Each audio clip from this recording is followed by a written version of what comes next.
Hello, ladies and gentlemen. Welcome and thank you for watching The Sheila Show.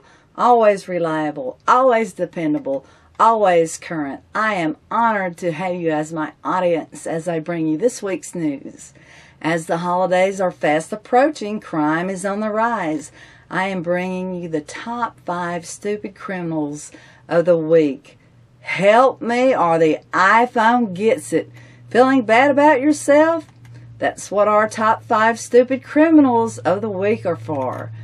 Number 5, Donald Goodrich. Further proving that we're the only ones left without iPhones, 38-year-old Donald Goodrich walked into a Cincinnati area Apple store last week to complain about the state of his phone, which was not properly displaying the Papa Can in that ass app. So Goodrich, yielding a really messed up set of priorities and a super scary mustache, told store workers that he would pop a 9mm in his phone if they didn't fix it, police said.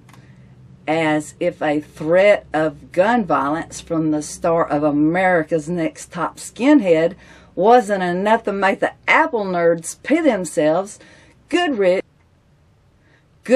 then opened his jacket to reveal an actual gun.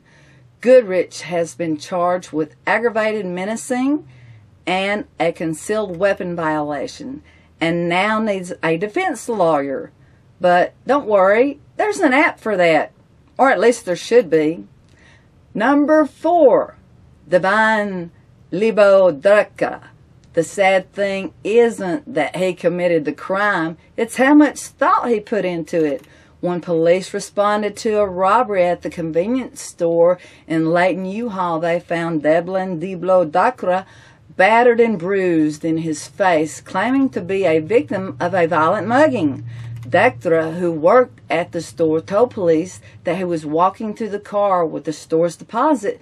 When bending over, he told police the bank bag was gone. But Dactra couldn't even execute his poorly laid plan, giving conflicting statements to the officers who interviewed him.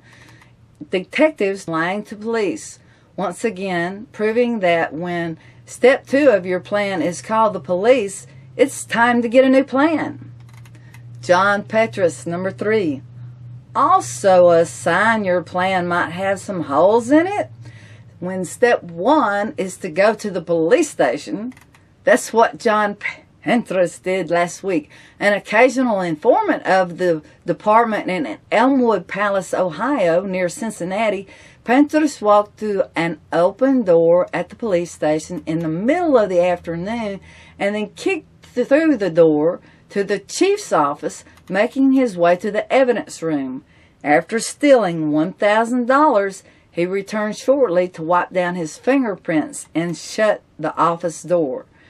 All of which would have been totally a fab idea if the police department wasn't equipped with security cameras and if officers didn't know what Prentice looked like from his work as an informant. The chief has called Prentice one of the dumbest criminals, and when the cops are calling you that, you know it's time for a new career. Stephanie Martin. When you talk about stupid criminals, the most common thing you ask yourself is this: why don't you guys practice this at home first? You figure criminals have criminal friends, and that if they have a certain criminal job they were considering, they would at least run it by someone before getting caught. But it's clear that Stephanie Martin didn't practice her recent bank robbery attempt. If she had worked on her penmanship before the big day. Martin walked into an Oregon bank and recently handed the teller a note. It read, "Need $300 or I'll kill you. I'm serious." Never mind the semantic issues. The note didn't actually instruct the teller to do anything.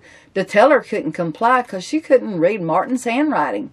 When she explained this to Martin, the aspiring robber, she was forced to retreat to a nearby table of bank slips, rewrite the note, and giving the branch manager time to ring the silent alarm, and giving the tellers everywhere a new tool to fight against the bank robbery.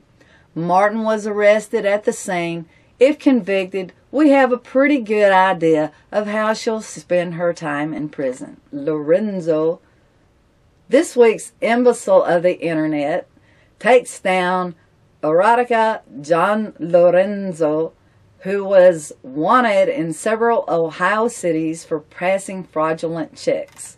Police, of course, have better things to do than to shut guys down writing fraudulent checks.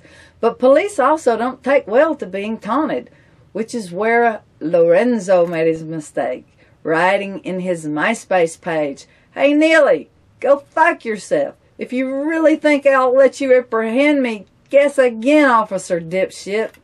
He was arrested not long after, and while we'd planned to make him our second dumbest criminal of the week behind the illiterate bank robber, just typing this has made us change our minds.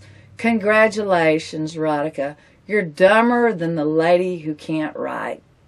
Thank you for joining me until the next Sheila show. Over and out.